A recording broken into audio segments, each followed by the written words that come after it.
अस्सलामुअलैकुम dear student, आज हमने पढ़ना है what is the effective nuclear charge. एक कंसेप्चुअल क्वेश्चन है, what is the effective nuclear charge. तो सबसे पहले हम आ जाते हैं न्यूक्लियर चार्ज क्या होता है। Nuclear charge is the total charge of a nucleus. Nucleus का जो टोटल चार्ज लगता है वैलेंस शेल इलेक्ट्रॉन पे, इसमें कोई कमी नहीं आ जाती, तो इसको बोला जाता है टोटल चार्ज यानी न्यूक्लियर चार्ज। यानी वो सिंगल इलेक्ट्रॉन के लिए होगा, याद रखो। तो हमारे पास ये न्यूक्लियस है, इस न्यूक्लियस का टोटल अट्रैक्शन लग रहा है इस इलेक्ट्रॉन पे, क्योंकि दरमियान में इनर शेल इलेक्ट्रॉन नहीं है, तो इसको आप बोल सकते हो न्यूक्लियर चार्ज। अब इफेक्टिव न्यूक्लियर चार्ज क्या होता है। Effective nuclear charge is the net charge that an outermost shell electron experience. इसका मतलब क्या है, इसका मतलब ये है कि फॉर एग्जांपल ये न्यूक्लियस है, इसका इस वैलेंस शेल इलेक्ट्रॉन पे अट्रैक्शन तो है, लेकिन इसमें कमी आई हुई है, वो अट्रैक्शन कम हुआ है। किस चीज की वजह से, ये इनर शेल इलेक्ट्रॉन की वजह से। अगर ये देखो इस न्यूक्लियस का इस इलेक्ट्रॉन पे सबसे ज्यादा अट्रैक्शन लग रहा है, इस पे लग रहा है लेकिन कम लग रहा है। क्यों कम रहे हैं, क्योंकि ये दरमियान में जो इनर शेल इलेक्ट्रॉन है ये इस इलेक्ट्रॉन को रिपेल कर रहे हैं। क्यों रिपेल कर रहे हैं, क्योंकि इलेक्ट्रॉन हमारे पास सेम चार्ज है, तो सेम चार्ज वाले हमेशा रिपल्शन करते हैं, तो ये इसको रिपेल कर रहे हैं और ये इसको अट्रैक्ट कर रहे हैं। तो मतलब है कि न्यूक्लियस का जितना अट्रैक्शन होना चाहिए वैलेंस शेल इलेक्ट्रॉन पे इतना नहीं हो रहा है, और इस अट्रैक्शन को फिर बोला जाता है इफेक्टिव न्यूक्लियर चार्ज। मतलब इनर शेल इलेक्ट्रॉन के बावजूद अट्रैक्शन तो कम हो जाते हैं, और वो कम अट्रैक्शन जो कम हो जाता है, रह जाता है, बाकी हो जाता है, उसको बोला जाता है इफेक्टिव न्यूक्लियर चार्ज। तो हमारे पास अब इफेक्टिव न्यूक्लियर चार्ज हाइड्रोजन की बात कर रहा हूं, और वो इफेक्टिव न्यूक्लियर चार्ज आप लोगों ने मालूम किस तरह करना है, इसके लिए फार्मूला है Z effective Z minus sigma. Z atomic number को जाहिर करता है, Z एटॉमिक नंबर को जाहिर करता है, न्यूक्लियर चार्ज को जाहिर करता है, या एटॉमिक नंबर। तो हमारे पास किसी भी एटम का जितना एटॉमिक नंबर है इससे आप माइनस कर लो सिग्मा। सिग्मा का मतलब है स्क्रीनिंग कांस्टेंट या शील्डिंग कांस्टेंट। तो आप लोगों ने सिंपल क्या करना है, ये एटॉमिक नंबर जो है इससे आप इनर शेल इलेक्ट्रॉन को माइनस कर लो। जैसे हाइड्रोजन का आप देख रहे हो, हाइड्रोजन का हमारे पास एटॉमिक नंबर है 1 और हमारे पास इनर शेल इलेक्ट्रॉन है 0, तो 1 माइनस 0 इज इक्वल टू 1। तो इफेक्टिव न्यूक्लियर चार्ज हाइड्रोजन का आ गया 1।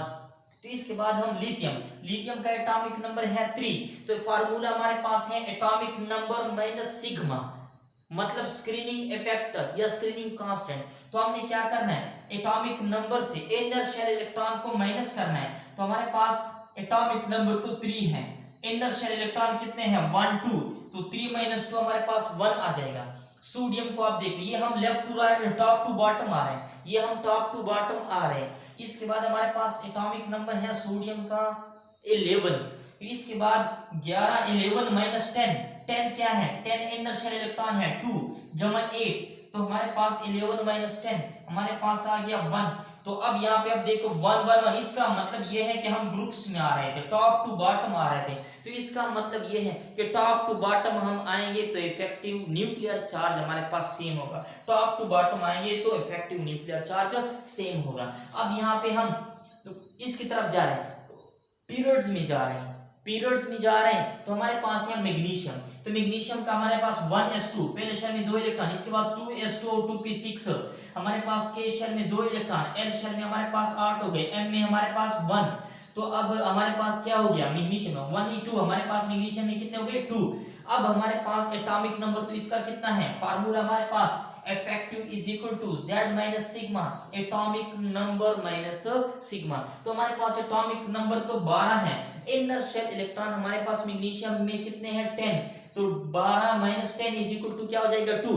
तो shielding effective nuclear charge magnesium का कितना है 2। इसके बाद मैग्नीशियम से और भी इस तरफ चले जाओ, क्योंकि लेफ्ट टू राइट जाएंगे, हमने सोडियम ले लिया, इसके बाद मैग्नीशियम ले लिया, अब हमारे पास इसके बाद एल्यूमिनियम ले लें। तो एल्यूमिनियम का एटॉमिक नंबर यहाँ पे देखो 13 है, पहले शेल में 2 इलेक्ट्रॉन, इसके बाद में हमारे पास 8 और आखिरी में 3 इलेक्ट्रॉन है।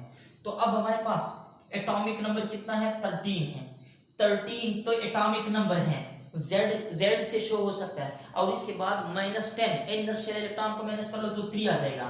तो ये हमारे पास 2 और ये 3, इसका मतलब है हमारे पास 2 और 3 मैग्नीशियम का और ये एल्यूमिनियम का, इसका मतलब ये है कि लेफ्ट टू राइट हम जाएंगे तो हमारे पास क्या हो रहा है, लेफ्ट टू राइट हम जा रहे हैं तो हमारे पास shielding effective nuclear charge different आ रहे हैं, मतलब ये है कि इंक्रीज भी हो रहे हैं। साथ में हम ये भी कह सकते हैं कि हमारे पास इंक्रीज हो, लेफ्ट टू राइट हमारे पास इफेक्टिव न्यूक्लियर चार्ज इंक्रीज हो रही है।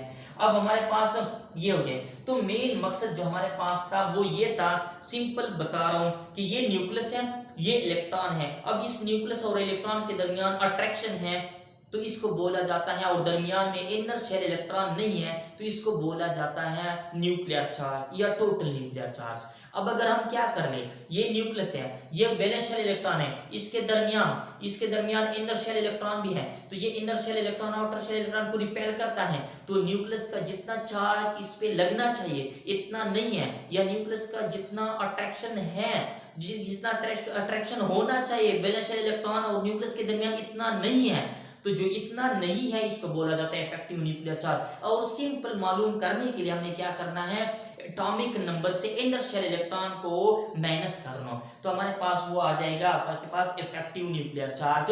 तो इफेक्टिव न्यूक्लियर चार्ज 9th में भी आते हैं और फर्स्ट में ये एक कंसेप्चुअल क्वेश्चन है। तो आज का टॉपिक हो गया, अल्लाह हाफिज।